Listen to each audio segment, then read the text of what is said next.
If you're out there traveling today, you know that there is a lot of uncertainty in the world on every level. So, on this week's podcast, I want to offer my take on how to travel within it so you don't let fear keep you out of the travel world.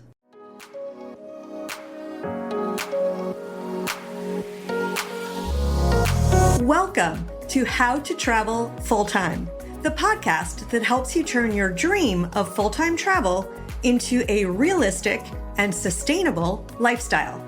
I'm your host, certified professional coach, TEDx speaker, and New York Times featured travel lifestyle strategist, Heather Markel.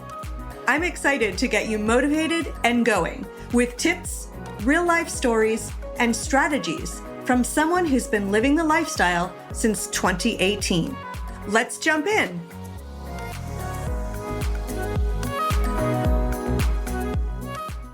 February 19th, 2020, I flew off to New Zealand. I changed planes in Sydney, and I remember I had to confirm that I had not been to China recently because there was this virus thing spreading from there. I landed in Wellington. I had planned a 3-week fast run around New Zealand before visiting one of my best friends near Sydney in Australia. Well, you know how the story goes. I didn't leave New Zealand until almost 2 years later. While it was strange and scary to be locked into a country where I had no previous friends or life for myself, the experience ended up being one in resilience, which I'm sure helps me continue to travel in the face of uncertainty. For context, I also flew to France days after then President Bush bombed Iraq. So traveling in times of uncertainty is not new for me, but the world has changed a lot.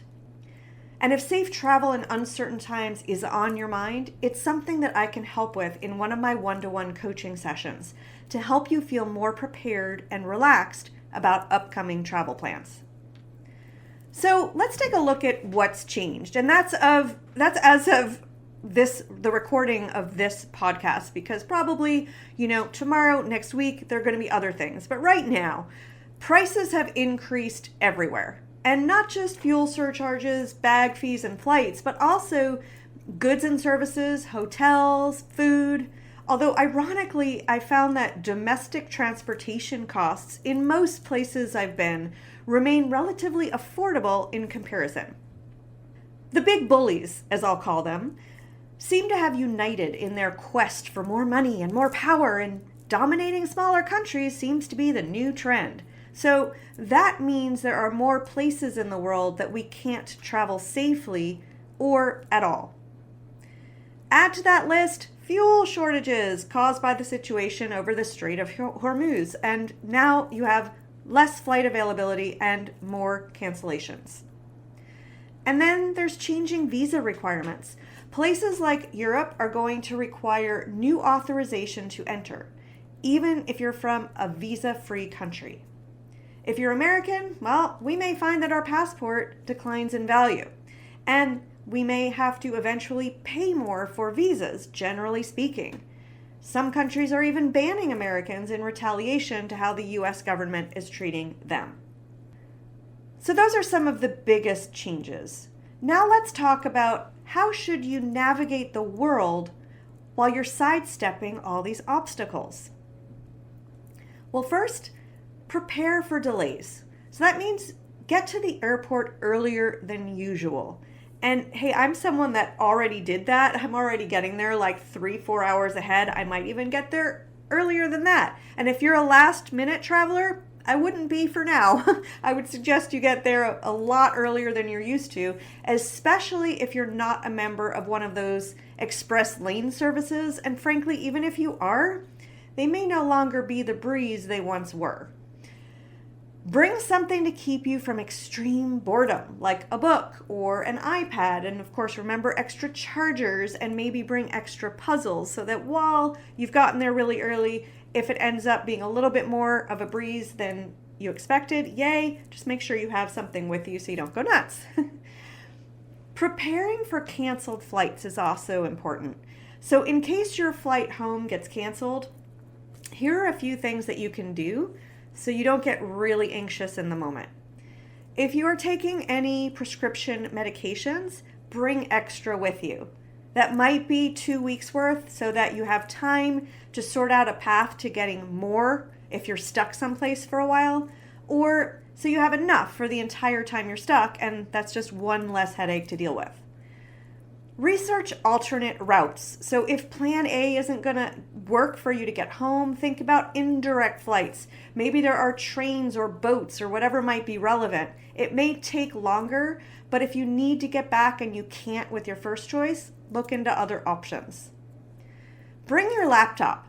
If you have a job of any kind and you get stranded, being able to work remotely might save you from burning through all your vacation days and allow you to be present for important meetings. Navigating these logistics can feel overwhelming when the world feels like it's shifting every day. If you want a tailored plan for your specific itinerary, my one-to-one coaching sessions provide the strategy you need to shift your travel stress into feeling travel ready. So a few other tips to think about. Diversify your finances. Don't rely on one ATM card or one credit card. Carry a backup to the backup and keep a small amount of emergency cash in a separate spot from your wallet. Make sure you have some tech-free backup. I think we all get our memory is shot right already because of our phones, but we rely so heavily on those phones that the problem is in a crisis or if there's a service outage, your digital tickets and maps may disappear. So keep a physical printout of, say, your first night's hotel address and a paper copy of your passport and, in your luggage. And also, I would make a paper copy of your flight ticket so that you have that just in case. Now you can keep some of that information in your luggage, although I would probably put it in my carry-on. And you might also consider storing the information in the cloud. So if it's possible to access tickets and information that you need like this from someone else's device, you can do that. But the paper backup is essential. Check the fine print of your insurance. Not all travel insurance covers, say, acts of war or civil unrest. So take a few minutes to actually read what your policy covers. If you're traveling to a region near a conflict zone, you might need a specialized policy. Something else to consider is know emergency numbers. I think this is something that many people don't think about before going overseas. Look, the police, the fire department, and ambulance, all of those help numbers are different than in the US. So look up those important numbers before you go and save them into your contacts so you have them. Might be something you also want to add to that printed sheet of paper that you print out. Sign up for government safety alerts. If you're American, it's called the STEP program, or otherwise known as Smart Traveler Enrollment Program. Stick that in your hat for a quiz show. And I'm going to link to that in the show notes, but you can just click that link and sign yourself up. And what you'll do is you'll put in the destination or destinations that you're traveling to and the dates of travel, and then you'll automatically get any relevant notifications from the U.S. Embassy in that country that pertain to you. Finally, behave with respect. Americans especially are going to pay the price for a president that is widely disliked outside the U.S. Maybe also inside the U.S., but that's another matter if you're traveling. Now is the time to remember that we are all ambassadors for our country and to honor the customs and rules of other countries. At some point, we may find immigration being less kind to us. Try to breathe and not take it personally. Our immigration does the same to citizens of certain countries, so it's really just not nice for anyone. And again, when you're inside other countries, just try to inform yourself about local rules. Like if the rule is that you have to cover yourself to go into temples, don't wear your bikini. Be kind to other people, right? You don't want to have a viral video go out that says, oh, there's the person from this country that was behaving this way, right? So just behave with that cultural respect. Traveling full-time or long-term in today's climate requires a shift in how you see the world. If you're ready to stop letting those what-ifs dictate your life, let's talk. My coaching sessions are designed to help you build the resilience and practical skills needed for the modern travel landscape.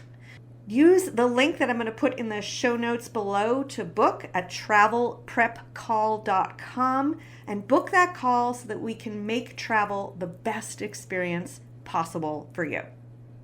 That's it for today's show. Have a great week, and I'll talk to you on the next episode.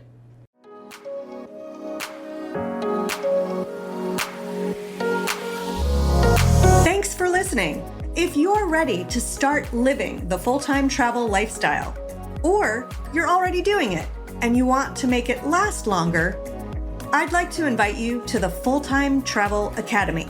It's where I offer training and coaching that helps you get clear on how to start, how to afford, and how to sustain a full-time travel lifestyle. Learn more at www.fulltimetravelacademy.com. Have a beautiful week.